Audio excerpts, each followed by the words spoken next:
झडप भइरहेको छ राजा ल्याउनु पर्छ भन्ने पक्षहरू यति बेला काठमाडौँको तिनकुनेमा झडपको अवस्था बारे रिपोर्टिङ गरेर देखाइरहेका छौँ।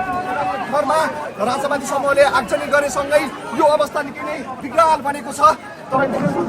आन्दोलनकारीहरू पनि घाइते भइरहेका छन्, प्रहरी पनि घाइते भइरहेको छ।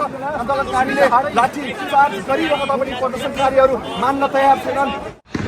दाइ पानी पानी पानी पानी छिटो जेमा भए पनि हुन्छ क्या। पिरो भयो छिटो छिटो। यो त डेन्जर हुने चाहिँ